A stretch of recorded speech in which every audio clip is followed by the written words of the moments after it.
Good afternoon, everyone. LJ here at the Go Biz Guy, the podcast for entrepreneurs by entrepreneurs. Today, we have an amazing best-selling author who's co-written over 20 books, including her most recent bestseller, Everybody Has a Book Except You, and that would be me. Uh, she coaches and trains business professionals on how to write, publish, and leverage a book to promote their brand and business. Great concept. Her programs and services will help authors increase in visibility, initiate speaking opportunities, attract new clients, and grow revenue. She has a BA in linguistics. Suzanne, oops, there I go. I said her name before I even got to it. Wow, okay. She brings love of communication to her writing and published initiatives. She speaks English, French, Japanese, and so I'm not going to even try to communicate in her other than English. She's traveled 9 months with her Latin American, not in a Latin American. She didn't have a Latin American son. With her son learning Spanish in the past 14 years, she's teamed up with over 1,000 businesses and professionals who write and publish books. Today, I'd like to welcome Suzanne Doyle Ingram. Welcome aboard. Thank you so much for having me. Yeah. So let's talk a little bit about, tell me something funny that's happened to you in the last 72 hours. Oh dear. I don't know if I can tell this stuff publicly, but Oh, that's um, interesting. Okay. Well, this is not really a G family rated podcast. I'm just kidding. hmm. Wow, you should have warned me you're going to ask me this No, no, no. question. See, this is why it's a good question because you're not warned. You know. Okay, Um. here's something funny. I got a Okay. good one for you. Just the first thing that comes to mind is this morning, my 20-year-old daughter opened up the kitchen garbage underneath the kitchen sink, and she goes, "Oh wow, that smells!" And then she closed it right away. And I said, "Hey, um, why didn't you take it out?" Like, when garbage Right. smells, we don't just ignore it. Hello. And I thought to myself, have I missed a major parenting thing that I just didn't do or something? But she was just kind of wanting to not have responsibility. So I watch her take this garbage bag out of towards the front of our house. And I said, "Where are you going?" And she said, "Well, I'm putting it in the garbage can." And I realized, wow, we have two garbage cans, one in the front of the house and one in the back of the house. And the one in the back of the house is up on a patio because we have bears where we live. And so Oh, we I'm sure. never use the garbage in the front of the house. That's only for garbage day. It's basically to take all the other like secured garbage, put it in the one in the front of the house, and then it has wheels on it. You can wheel it to the road. Anyway, I was laughing because I'm like, you literally didn't know that? Like, you're 20. How did you not know that? She goes, "Oh, Mom, I've just been putting in the garbage in the front of the house for a long time." And I'm like, "Oh Well, my gosh." So that's kind of a funny story because well, we take bears so seriously here. And if a bear comes and gets into it, they just make a huge mess. And it's just embarrassing because your neighbors are like, "Oh, did you not know?" Like, no, I knew. I just have children that don't listen. wow. Yeah. So the bear population has fed off of your trash, unbeknownst to you, right? Oh, it's all my fault. No, actually, it hasn't happened. It only happened once. It was really embarrassing because I had some guys working on a reno in my house, and they put their like lunch sandwich wrappers in there, and it attracted the bears. But normally it doesn't happen. I've just been lucky, I guess. Oh, Yeah, wow. but Around here, I sold my house. I had a couple acres and everything, and moved back to West Virginia to be close to my family. But we had deer all the time, and oh, nice. I had a German Shepherd that would chase the deer and not come Oh back for yeah. days, right? So, I think deer are so pretty. yeah, Like, they're so calm yeah, they for the most are. part. Yeah, they're awesome. Yeah. Yeah. So Yeah. tell me a little bit about this. I don't know. This is. Tell me about where you grew up at. Well, I grew up in a little beach town just outside of Vancouver, BC, Canada. And it was, a hippie era. So in the 70s, it was very, very peaceful. Most people were artists. Everybody was poor. I love it. Um, we didn't lock our doors and just kind of, I used to think, oh my gosh, none of our moms know where we are ever, but I didn't realize the mom network, everyone knew where all the kids were, Sure. Right, so, right, right, right, um, right. we Yeah. felt totally free. We just ride our bikes everywhere. I'd swim every day in the summer. I took swimming lessons, tennis lessons, sailing lessons, um, the whole deal. And I mean, it sounds sort of like a country club, but it wasn't. It was very, very low budget. And like the swimming pool was just fed with salt water from the ocean, and it was freezing, Awesome. freezing Yeah, cold. yeah. Okay. But it was a beautiful upbringing. And my mom was a single mom, the only single mom in the whole entire neighborhood. And Wow. we struggled quite a bit, but she worked three jobs to make sure that we had everything we needed, and I have so much respect for her. Amazing. So tell me a little bit about that. That's interesting that you grew up with a single mom and everything. How many kids does she have? Three, Three. Okay. same as Well, I was me. yeah. Okay. All right. So I was a single dad for quite a while. I raised three teenagers and everything. Oh, nice. Oh yeah, yeah, it's pretty crazy. But now let's get back to the hippie era. Okay. So, did at your age, did you listen to any Jimi Hendrix or Led Zeppelin? Yeah, yeah, we did. Well, I think, what did we listen to back then? Fleetwood Mac, Okay. Yeah. Yeah. Supertramp, All right. Okay. ABBA, that kind of thing. Yeah, Janis Okay. Joplin, Bob Dylan. Yeah, Janis yeah, Joplin. Wow. Okay. yeah. You know, it's interesting because back in the day, and this is really, really dating myself, but I had black lights and those posters that blew or Oh glowed yeah, in the yeah, dark with like incense burning, right? yeah. Um, I remember that era. Yeah, for sure. yeah, yeah. So I mean, I grew up in California, and you know, Yeah. it's you talk about a crazy upbringing in California. I mean, it's got a vibe of its own, like your area. So Yeah, it's tell me very a little bit similar. about yeah, yeah. Tell me a little bit about your parents or your mom, and tell me a little bit about their background.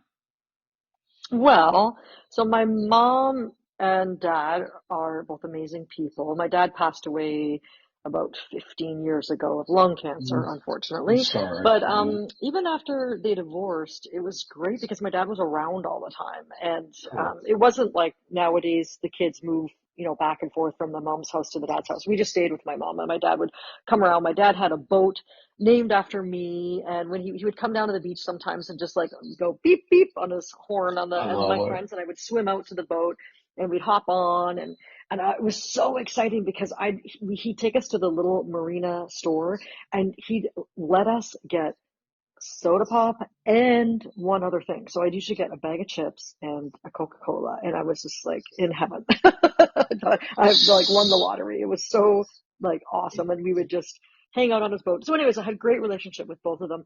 My mom was a nurse, but she hurt her back, so then she went into she had a whole bunch of other jobs for a while there, and she went into real estate. And I Okay. remember her telling me that she was at this conference once, and they were showing, it was like a real estate conference, and they were doing, like sales skills and that kind of thing. And they showed like on this big screen, they were showing like a mansion and a Porsche and like fancy vacations. And they were saying to people, what do you want? What do you want? People were like, I want a Ah. Lamborghini. And they said to my mom, what do you want? And she stands up and she goes, I want to be able to buy groceries for my three kids. Like, Oh I'm not, my. and it Wow. was like people almost cried because they're like, Yes. let's not get over like crazy about Lamborghinis when really people are struggling just to feed their kids. So my mom taught me the work ethic of just working really, really hard, and you can have anything you want if you have a strategic plan and you take steps towards it. You might not have it tomorrow, but you literally can have anything you want. So they're just like, they were just such awesome role models to me. See, the it's interesting because the core values are so important, and I can Mm, relate to your mom and your dad. My ex-wife and I, we raised those three kids.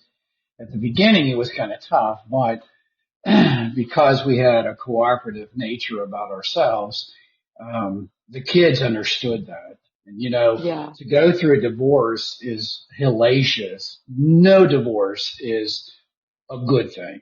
But Yeah.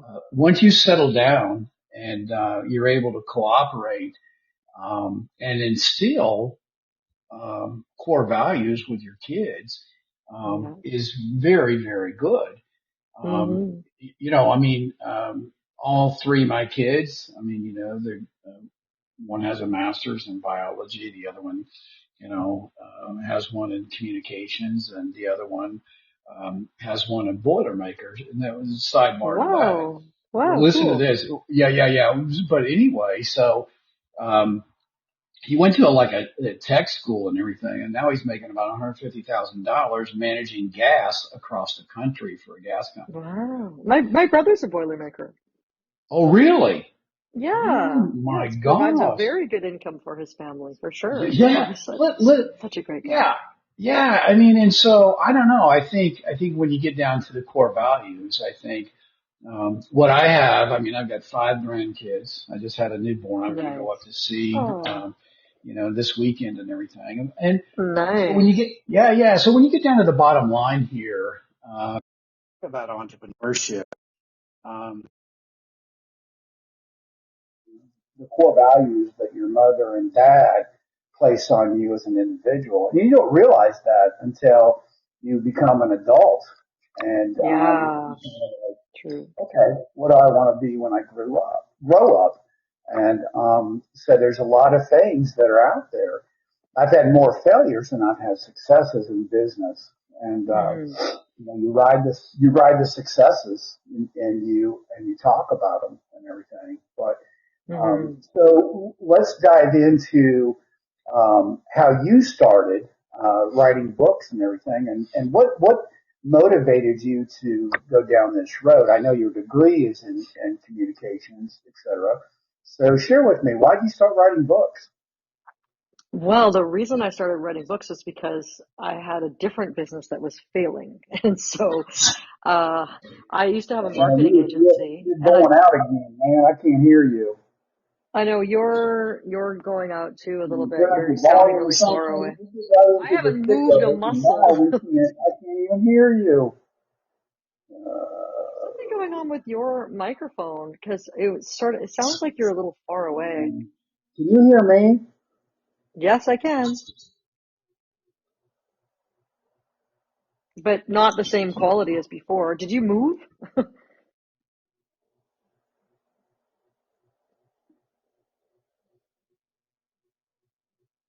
Are you there?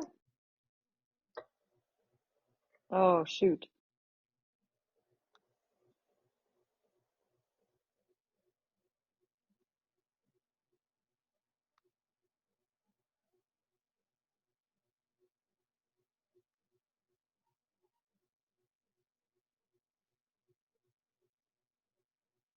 I can't hear you either.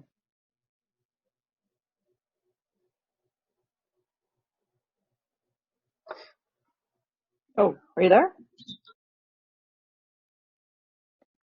Are you there?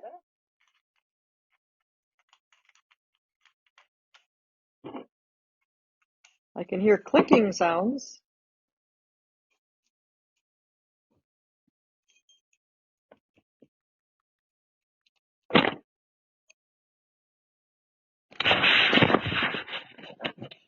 Hello?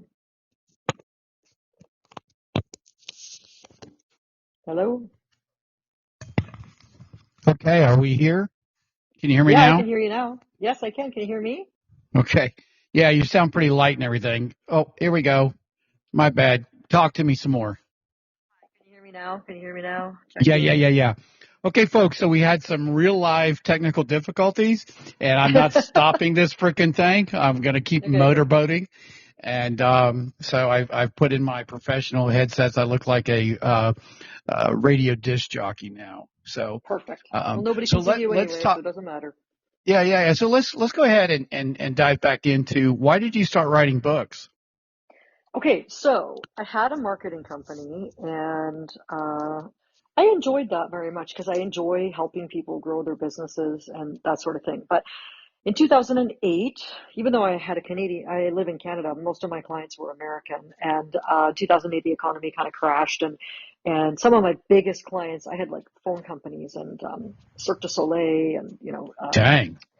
Wow. Quest, a phone company called Quest, which got bought out I'm by familiar with that. I Accenture. was in the Yeah. telecommunication business. I understand that. Yeah, yeah. So they all had, $80 to $100,000 contracts with me, but they decided to just put the brakes on their marketing because, everything was happening with the economy. So I kind of limped along in 2009, and then by 2010, I was like, what am I like? I can't survive. I can't do this. My income went down so low. It was so brutal. And what is so interesting about it is that I felt totally alone. I didn't really realize that like millions of other businesses were going through the same thing. So it was kind Right? of a crazy, scary, horrible time. Anybody over 40, they get it. They're like, oh yeah, I remember that. That was awful. But Uh-huh. anyways, at that time, I had some savings. I thought, okay, let's, the whole overused word pivot. But what am I going to do? Well, I've always enjoyed writing. And so I decided to take advantage of Amazon's new self-publishing, thing that they had come up with called CreateSpace. So I decided to write a book. So I wrote a book under a fake name because I thought it was probably going to fail because I felt like such a failure. My confidence was totally shot. And, but what I knew about marketing, I was able to make it a bestseller. And so I thought, okay, Wow. this is cool. But I wrote 6 more books that year. And yes, I was totally exhausted. I wrote from 10 o'clock at night until midnight after I got my Dang. kids to bed. I Wow. was exhausted. And, Yeah. but the first check I got from Amazon was $1,200 American. And I went, oh, like that's like mortgage paid, boom. Like, okay, let's do this, right? Dang. Wow. But what I realized over time was that when like selling books is such hard work. Like, oh Yes. my gosh, it Yeah. is like a gerbil on a wheel. Like, buy my book, buy my book, buy my book. Oh, gotta go on Goodreads, gotta go on here, gotta go on there, gotta write an article, gotta get on a podcast. Yep. All this stuff to sell a book so you can Right. make $4 is, I thought there's got to be a better way. This is ridiculous. And then I got a phone call. One of my failures actually was a book called See Jane Grow, How to Establish Yourself as an Expert in Your Industry. And nobody bought it. I only literally probably sold 50 copies. But I got a phone call one day from a nonprofit organization who asked me about that book and about helping. They said, we have some funding. We want to work with women entrepreneurs to help them grow their businesses. And I said, oh, that's amazing. I kind of talk about that in my book.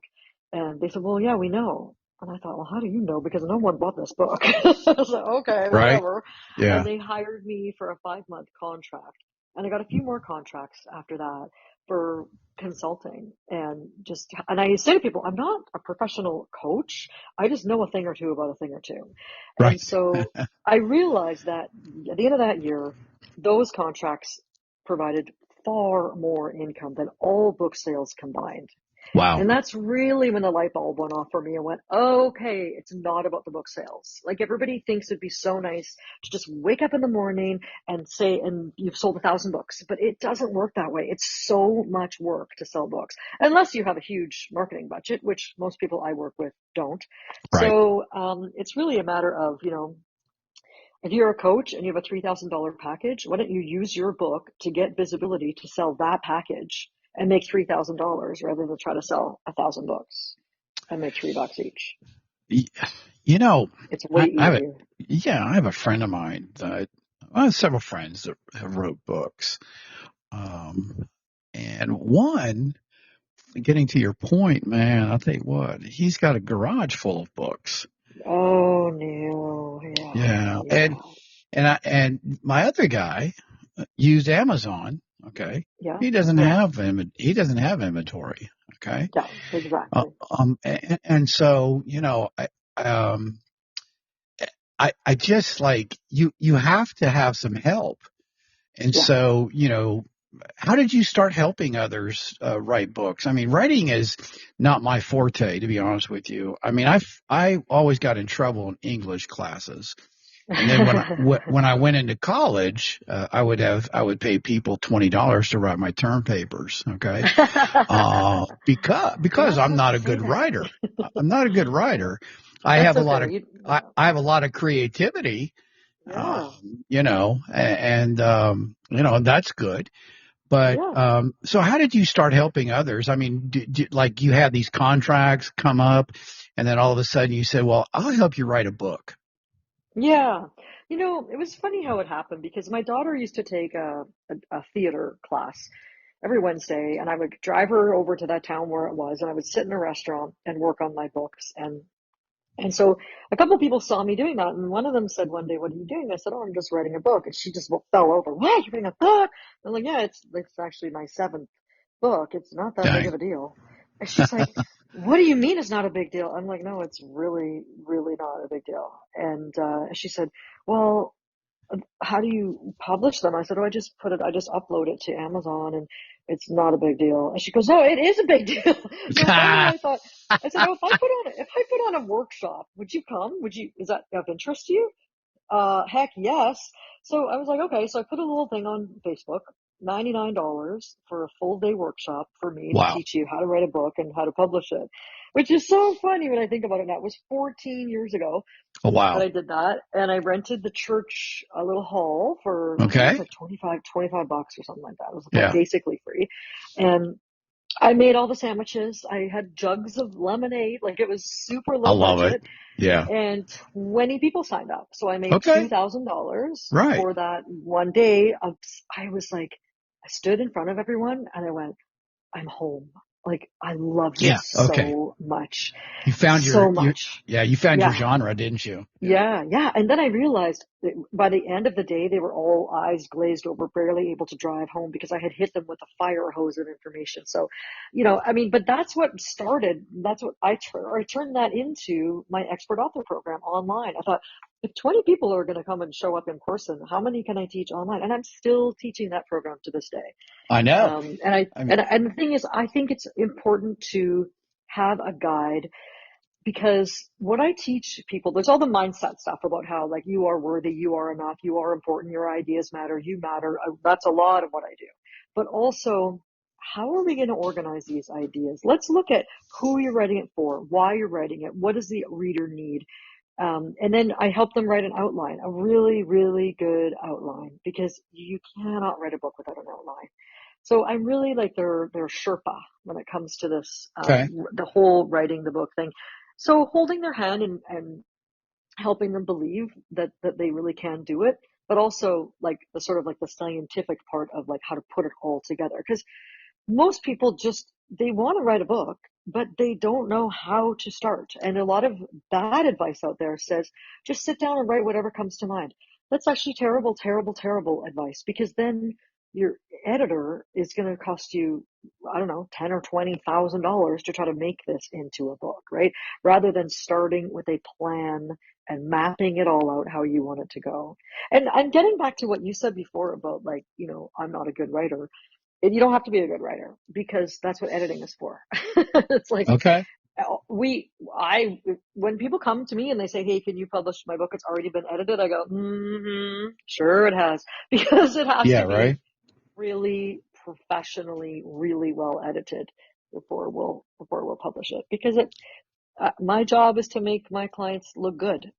And sometimes you can't see the forest for the trees. You can't see your own mistakes in your book. Well, and I, at times I've sat down and tried to write, and I didn't have an outline. I tried to like, oh, I've got this great idea. And so with Yeah. GoBiz, the GoBiz guy, here, I just throwing this out here. I've done, but I thought converting all the audio into a Word book and writing a little bit tidbits here and there. And so, Yeah. and my daughter said, "Why would you do that, Dad? Because everybody listens to your podcast." And I said, "No, they don't. They don't listen to Yeah. it. I mean, if you look at the Yeah. percentages of people that listen to my podcast, I think writing a book would probably be a little bit more savvy." So, Hmm. you know, so right? I mean, you think all business professionals need to write a book, right? Yeah, I do. I think it's a book is a great credibility piece, but it also helps people who might not be ready to work with you yet to really get an insight into who you are and what you stand for. When it's written well and it's written properly. If you write a book all about yourself, it's not that interesting to people anymore. No, The reader it's is not. really thinking, what's in it for me? And Hmm. I've lost potential clients who come to me who like, I wrote a book. It's called I'm Great by Me. And I'm like, I don't mean to be rude, but what's in it for the reader? It's a lot to ask somebody, hey, here's a book, and it happens to me like weekly. Hey, you know what I'm going to do, Suzanne? I'm going to let you read my book, and I'm like, okay, so I'm going to give you 4 or 5 hours of my time. There better be something good in there for me. Um, so I'm sorry, we totally got off topic, but Don't I worry wanted about it. to say Yeah, that, it's all right. It's all cool. that Yeah. I think it's important to plan for your book. And that's what I call the foundational work. Before you even start writing your outline, what do you want the book to do for you? How do you see this working for you? And what's in it for the reader? It's really Well, important. yeah, and for my, like I said, for my daughter to say, well, Dad, that doesn't even make sense, man. If you write a book and you take everything that you've got verbally Oh no, and that totally makes sense. put it into a book format, she said, and so No, that's an idea that's been burning in me and yes. everything, and It's so a perfect idea. yeah, Perfect idea. We do that. Like we do multi-author books as well. And so sometimes people with podcasts, they'll actually go to all the guests who've been on their podcast or choose the ones they like the best and say, "Hey, do you want to write one chapter in a book?" Or you could rewrite their interview as a one chapter in a book and you put 10 or 15 of those together. We've done literally like I'm sure. I think 29 books like that so far. Okay. 10 of them on cybersecurity, which always really freaks me out. But lots of those books. So after the show we could talk about that because I think that'd Okay. be a great idea for you.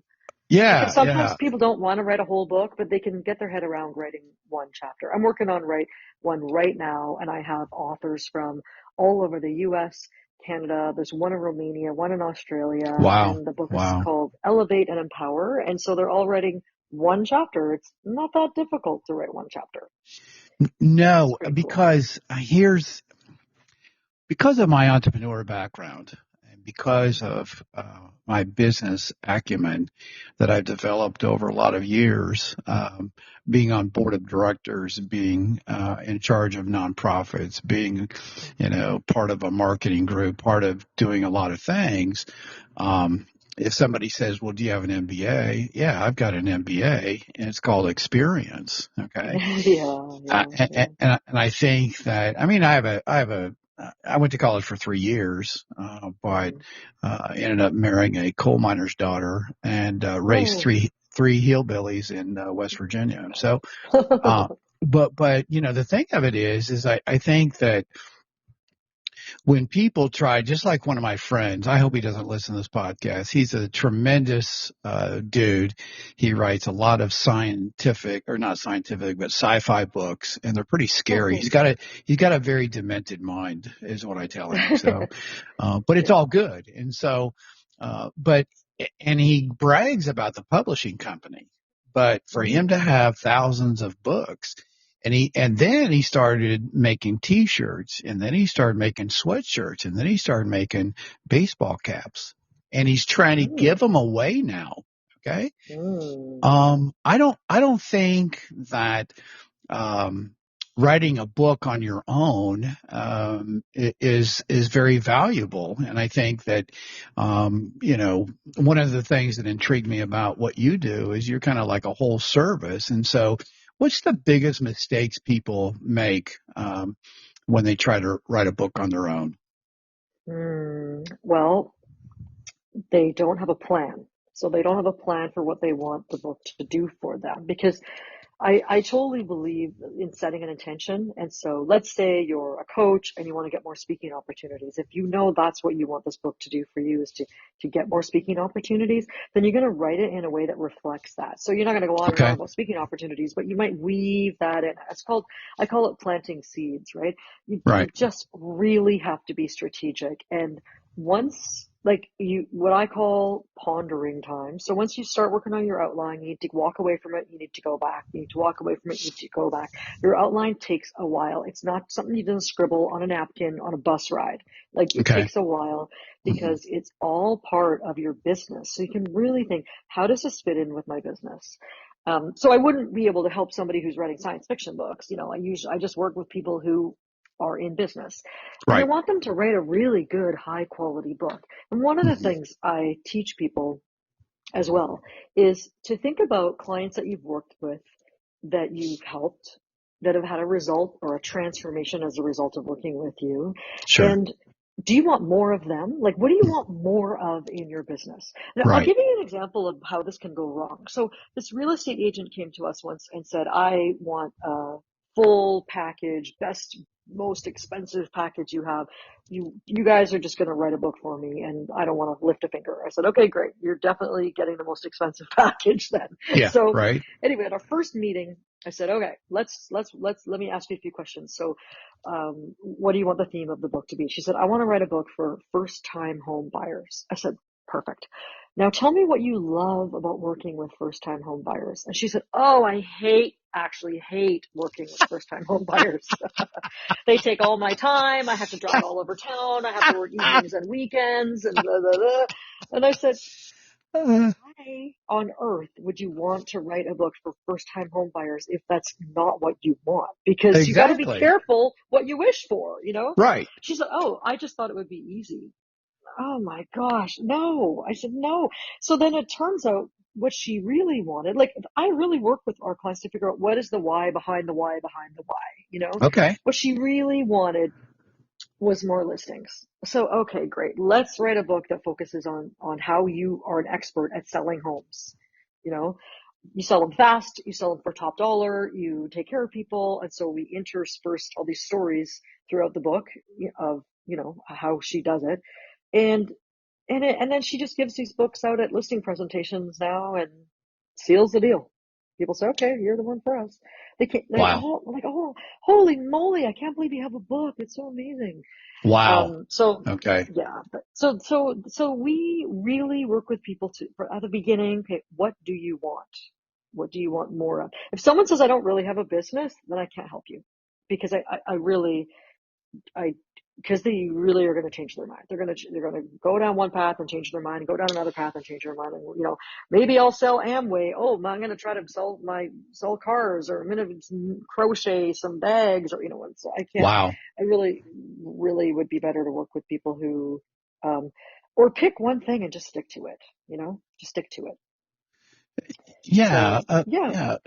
That's pretty cool because a friend of mine, I wish I had his book. Shame on me, but um, he wrote a poetic book about presidents from mm, Lincoln all the way to Joe Biden, and mm, he um, every every history class in America needs his book. It is mm, summarized. His sister edited the book, and I've had him on the podcast several times. Archie Looper, dear friend of mine, but I think that, and he's writing another book about movie stars and everything, and so cool. that ought to be interesting. But Mm-hmm. I think that, excuse me, too much Sumatra coffee today. Um, but what happens is that people do get this wild hair up their butt, and they think because they see so many people saying, "Oh man, this guy wrote a book and he's a top Mm-hmm. publisher and everything." I have respect for Mm-hmm. him. Okay, and Mm-hmm. Yeah. I think that when you put that in the hands like that real estate lady did and say, Mm-hmm. I wrote this book, and it's Yeah. interesting because she hates, first time buyers, but, if you're in that industry, I think you've got to shake off a couple of that negativity and, put your foot forward in order to do a Mm-hmm. good job. And I think Yes. that, I think every time I see somebody that's published a book, I have that wow factor too. It's like, Yeah.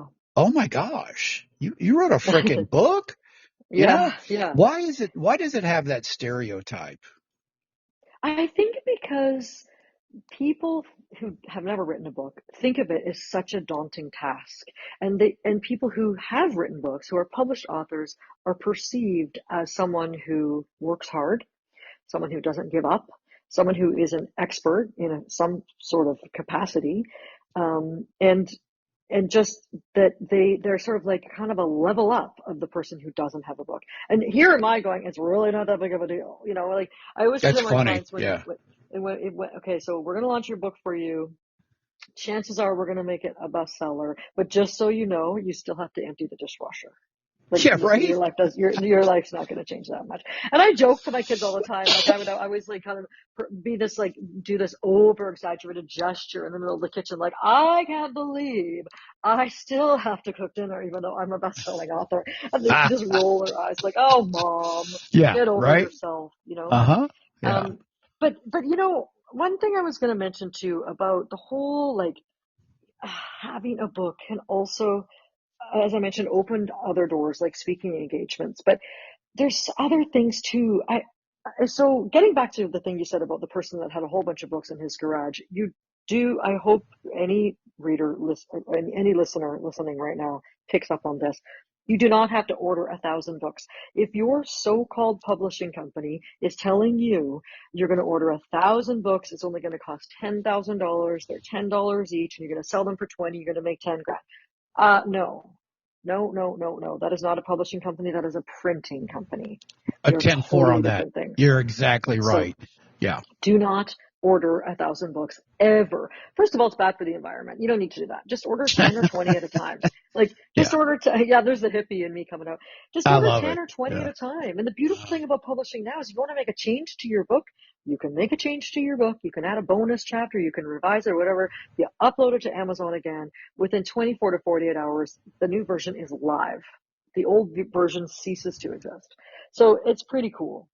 But I was going to also tell you about some of the things that my clients go on to do are really, really amazing. Like, my motto is, it's not about the book sales, but I think you do need a book to position yourself as a credible expert. Then, you can go on to do other things. Like my client, Julie, she is living with a disability. She's in a wheelchair. She's not my client anymore because she's graduated past me, let me tell you. But so she wrote a book about building an accessible home because she got in an accident. Most people, when they have an accident and they become paralyzed, what do? You go home from the hospital, you're like, oh my gosh, I can't even get into my house in this wheelchair. I don't know what to do. Yeah, what do I do? So this book is really, really, really great. And she wrote a book all about that. And then she became an ambassador for the Rick Hansen Foundation. And part of her consulting work was to go to restaurants and hotels and stuff and help them with their accessibility challenges to make sure that they're, I love it. Yeah. And then she put together an online course because she realized that she's in Ontario, and she realized that the high school kids going through the construction programs don't have any education whatsoever in accessibility.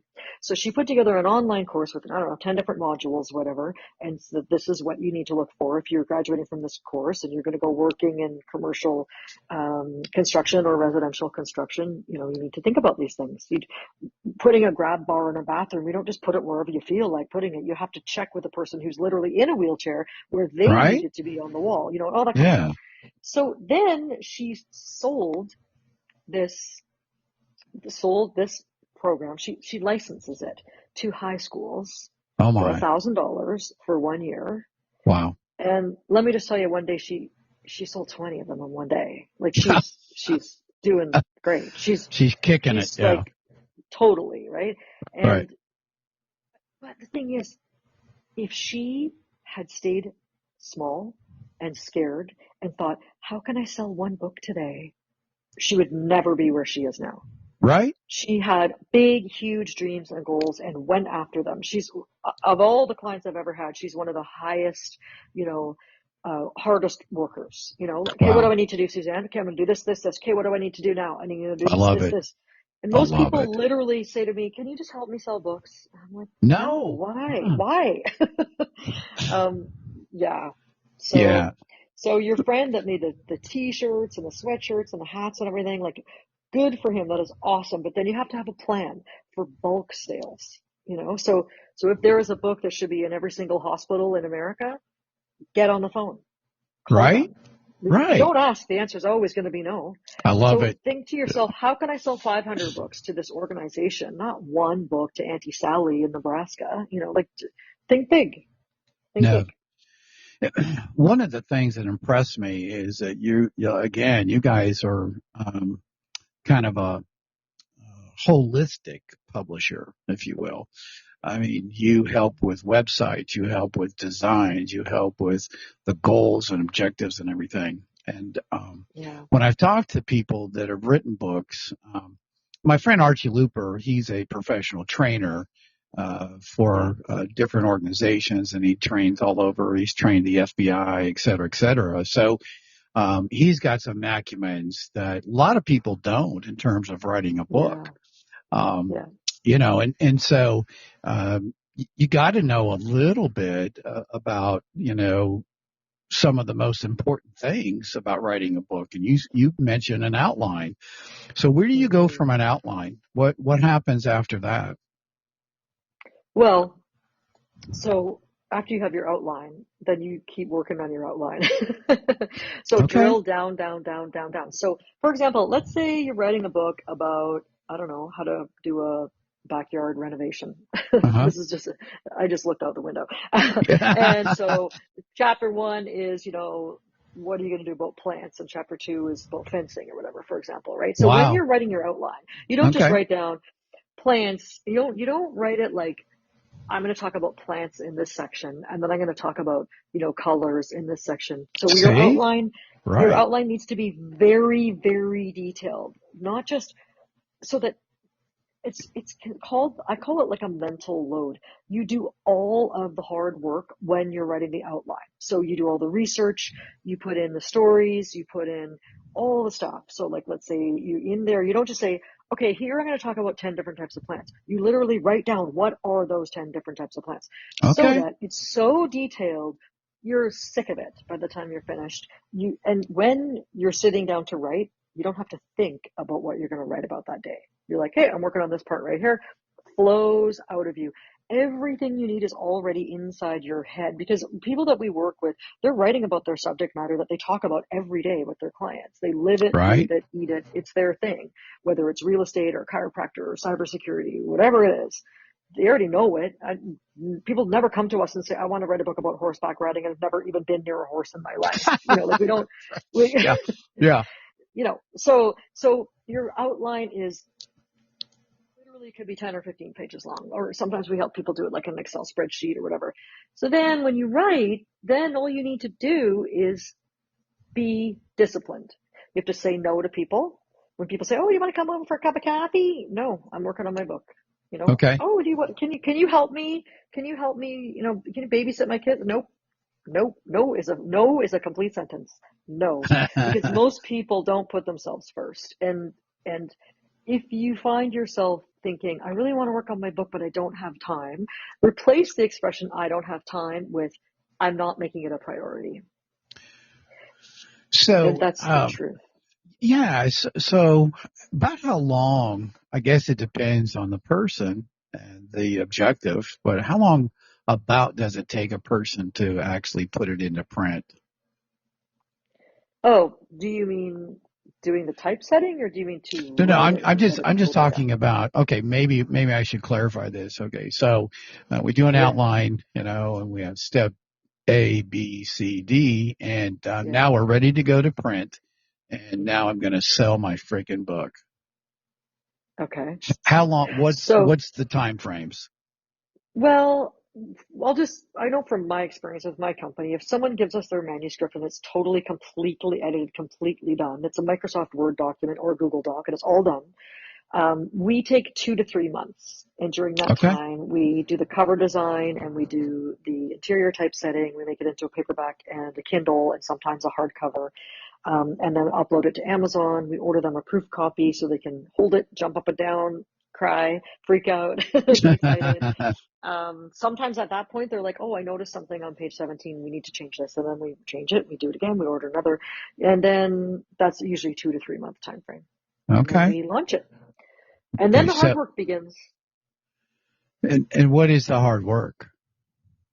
Well, getting yourself out there, getting the book out there, doing all the things, like making sure all your online profiles say published author of name of the book or best-selling author of name of the book. There's so much social media you can do other than saying, buy my book, buy my book, buy my book, which is really bad. We don't want you to do that. It could be like, oh, I just had a meeting with my publisher. This is great, or here's a review that came through for my book. You want to remind people that you have a book without banging them over the head with the book, See, I think that's the whole enchilada, to be honest with you. I think that says volumes about, because it's like anything else. If you focus, just like my friend, he said, I've got this version coming out of this book and I'll be at Comic-Con or whatever and I'll be selling books and, it's all about the book sales, but he doesn't. And it has to be for him because he's a sci-fi writer. He doesn't have a business, right? Yeah. So what should people look in a publisher? You kind of just defined how you guys operate, but if I was to say to my daughter, listen, you have a degree in master's degree in biology, why don't you write a book about biology? Mm-hmm. So what people should look for in a publisher is, we win some and lose some. Like I just had someone the other day, I had a great conversation with her, and then she sent me an email. She said, I've decided to go with a different publisher. And really? I was like, okay, well, thank you I really, really appreciate you letting me know that. If you don't mind me asking, what was different about them? She was very respectful. And one of the funny things was when I realized I lost the deal because she said, well, they had a really detailed timeline in their proposal about how everything would get done. And I thought, well, for crying out loud, we give you that too once you become our client. Yeah, right. But it was really good feedback for me to have. Like, okay, This is how I wanted to change things up a little bit. But so there's tons of people out there that publish books, but it's really, really important to find someone that's going to fit with what you want. So some of them are absolute con artists, I'll tell you right now. Okay. They'll take your money and run away and you won't see your book. I've had so many people that I've met out along the way going, I gave somebody $10,000 and I don't have the book. It's sickening. So you have to do your due diligence. You have to check references. You have to even phone up previous clients and call them up and say, how was your experience? You have to.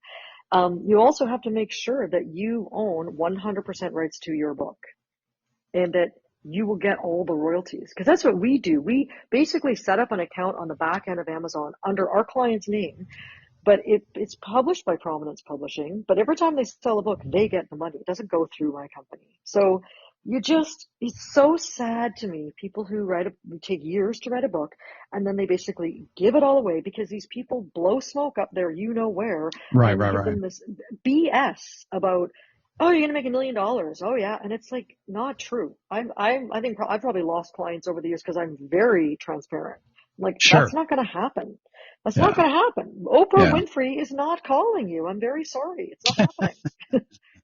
So, but it's sad too. But I think I don't really want to work with people who have total pie in the sky expectations because they're just going to be disappointed. They have to understand, like what I just said earlier, is the hard work begins after the book comes out. You got to keep it top of mind. You got to keep it interesting and use it to open doors, to have an online course, have a high ticket $10,000 program that you sell. I love it. Have, whatever else. But the book is not going to be how you make the money. It's going to be leading people to the other things that make you money.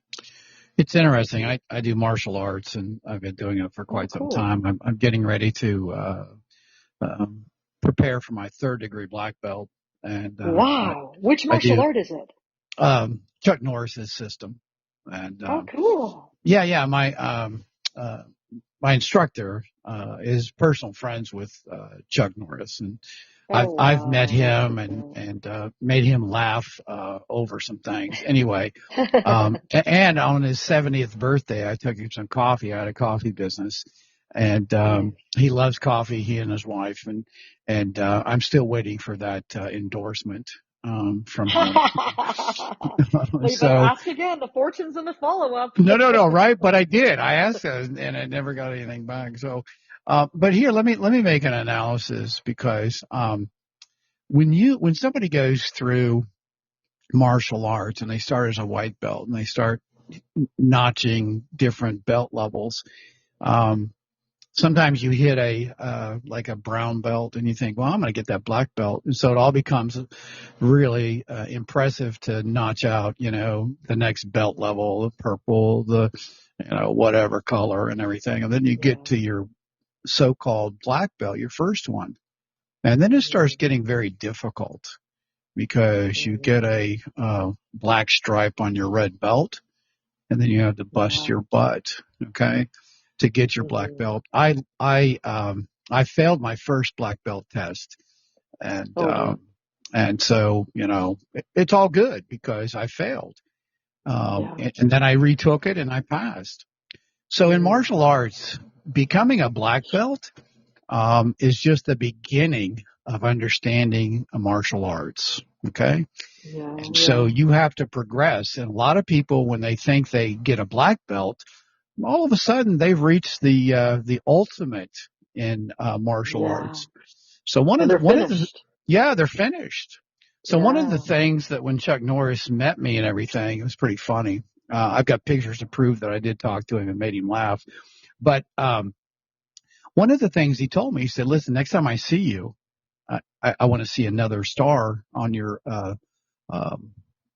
gi to show that you've had your second. And so now I'm working on my third, and I haven't gone to great. So I haven't gone to my Vegas to see him again. But the thing of it is I think people think that. So I'm very impatient, okay, and I think men generally are impatient. Maybe I'm making I don't know. But I think what happens in martial arts, you have to slow down to speed up. Yeah. Wouldn't you say that? Wouldn't you say that in a book? You got to slow down to speed up. Yeah, absolutely. It's like I said before, it's about being strategic. What is it that you want, and then what do we need to do to get there? And it doesn't happen overnight. They say good things come to those who wait, right? Right. And I think that being an entrepreneur, I think people want to be very successful very fast. And I have sat down with quite a few entrepreneurs. I take them to lunch and I tell them, I said, listen, my hourly rate's $250 per hour, but I tell you what I'm going to do. Today's free. Lunch is free. I want to get to know your business and how you run your business. Okay. So the last person that I had lunch with, this is interesting because, he just pulled out 10 grand and started a cleaning business, a janitorial business. And, so I said to his wife, I said, listen, well, how many hours is he spending in the new business? She said 2 hours a day. Wow. I looked right at both of them and I said, dude, you're going to go broke in 90 days. Okay. Yeah. If you don't do these particular things. So guess what, man? I mean, he is jamming. I told him how to cold call. I told him how to do some things, and awesome. He's now hiring several people and doing very well with his business. Okay. Isn't that the benefit of just being in the know and working with people like you to help them reach their goal and to become better? I am just honored to hear that story about that lady who was crippled by an accident, and she's doing very well because she is just overwhelmed and did a great thing with being overwhelmed. And so I think it's so awesome that but it comes down to a company like yours, and I'm sure you have a great team to help you with a lot of this stuff. But because the thing is, there's lots of ways of doing it. You can self-publish all by yourself, but the problem is, whatever you do for a living, I'm sure it's not professional cover designer, professional typesetter. Nope. Like we don't have the same designers to do the interior of the book and the cover. They're two different people that work for me. And then we have all these specialists. I mean, I'm not going to design a book cover. I don't know how to do that. I run a company and I know what looks good, but it's not my skill set. And that's one thing about being successful in business is knowing what you're good at and what you're not good at. focusing on the income generating activities and letting other people do all the things that you aren't excelling at. But I think that a lot of people, they just don't know where to go or what to do, and they're doing the best they can. They may not be able to afford my prices, right? And I get that. But it also, sometimes they end up spending way more money trying to save money, because they'll go to Fiverr and get a really crappy cover done on Fiverr. And then this happened to a client of mine. I said, oh, I'll even give you a discount, because she worked with me on a couple other projects. She said, no, I don't, like, no offense, Suzanne, I don't want to pay your fees. Okay. And then she called me like crying on the weekend, because the first of all, she told everybody the date the book was going to launch, which is a really bad idea in her position, because she didn't have any control over any of these designers in the middle of India or wherever they were, and there was one person didn't get back to her for 7 days, and on, right? Yeah. So, there are some good workers from India, don't get me wrong, but what I'm saying is, when you use a platform like that, they're not your employee. They don't get back to you for 7 days. And so she's just like, oh, the guy didn't get back to me, so I ordered a different one from a different guy. And then I'm like, she goes, Amazon's not accepting it. I said, yeah, because the guy does not know what he's doing. This is ridiculous. This is not right. These specifications are not right. And I had to have my own boundaries, and I said, we can fix it, but it costs money, because I have to pay my employee to do it. Right. She's like, no, I've already spent way too much money on this. Another person said to me, I'm thinking about working with your company, but you don't really say whether or not you're a Christian company. I said, well, I believe in God, but you're right, I don't say I'm a Christian company. And she said, well, I no offense, but I really want to work with a Christian company. I said, okay, well, whatever. Well, I'm here if you need me. So anyway, she went somewhere else, and this editor that she chose charged her $10,000, and she said, well, because you're going to have 5 books, so give me $10,000 up front, and then I'll edit all 5 books, and I'll do all the cover design and all the typesetting. And I was like, oh my gosh, okay, again, for your listeners, that is a red flag. One person cannot specialize in all of those things. Nope. Never, ever, ever pick one person to do all of the jobs. If I needed my fridge repaired, I'm not going to also ask the guy to change the oil in my car and paint the outside of my house and, and reprogram my TV. Like, it's no, anyways. Yeah. So yeah, that was just, where was I again? What was I telling you about? Oh yeah. So sure enough, she came to me, and I had to charge her money, because I don't work for free, and to fix all the stuff. But last year I had a whole bunch of those situations where I was just sort of in the fixing game for all the. So to answer your question about finding a publisher, like, do your due diligence, check all their books, check all their past clients, make sure they're not a one-hit wonder. Just because someone writes one book doesn't make them a book coach. It doesn't make them a publisher. And also look at kind of what type of people they work with, if you have a poetry book, you might want to work with a company that specializes in poetry, not someone that specializes in automotive manuals, so make sure it's a good fit. Oh, and one other thing, sometimes people just get so like, oh my God, they picked me. I can't believe they picked me. They picked me, because these people have really slick salespeople, and the salespeople make you think that there's a lineup of 1,000 people around the corner, but they'll take them.